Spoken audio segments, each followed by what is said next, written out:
ایک مرتبہ حضرت سری سختی رحمۃ اللہ علیہ جا رہے تھے۔ دوپہر کا وقت تھا، انہیں نیند آئی۔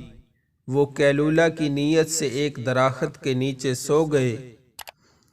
کچھ دیر لیٹنے کے بعد جب ان کی آنکھ کھلی تو انہیں ایک آواز سنائی دی۔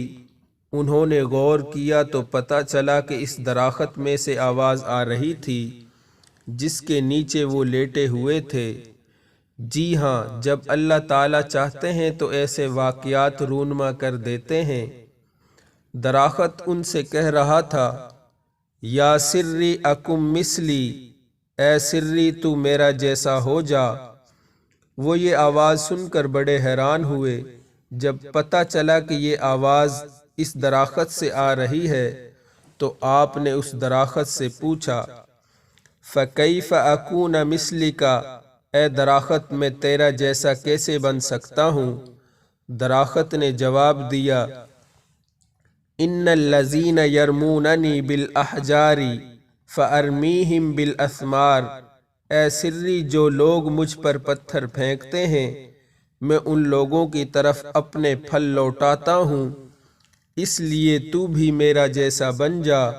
وہ اس کی بات سن کر اور بھی زیادہ حیران ہوئے، مگر اللہ والوں کو فراست ملی ہوتی ہے، لہٰذا ان کے ذہن میں فوراً خیال آیا کہ اگر یہ درخت اتنا ہی اچھا ہے جو اسے پتھر مارے یہ اسے پھل دیتا ہے تو پھر اللہ رب العزت نے درخت کی لکڑی کو آگ کی غذا کیوں بنایا؟ انہوں نے پوچھا کہ اے درخت، اگر تو اتنا ہی اچھا ہے تو فَكَيْفَ مَصِيرُكَ إِلَى النَّارِ، یہ بتا کہ اللہ تعالیٰ نے تجھے آگ کی غذا کیوں بنا دیا؟ اس پر درخت نے جواب دیا، اے سری میرے اندر خوبی بھی بہت بڑی ہے مگر اس کے ساتھ ایک خامی بھی بہت بڑی ہے۔ اس خامی نے میری اتنی بڑی خوبی پر پانی پھیر دیا ہے۔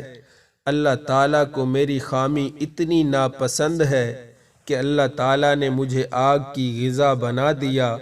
میری خامی یہ ہے کہ فَأَمْلَيْتَ بِالْهَوَىٰ هَكَذَا هَكَذَا، جدھر کی ہوا چلتی ہے میں ادھر ہی کو ڈول جاتا ہوں، یعنی میرے اندر استقامت نہیں ہے۔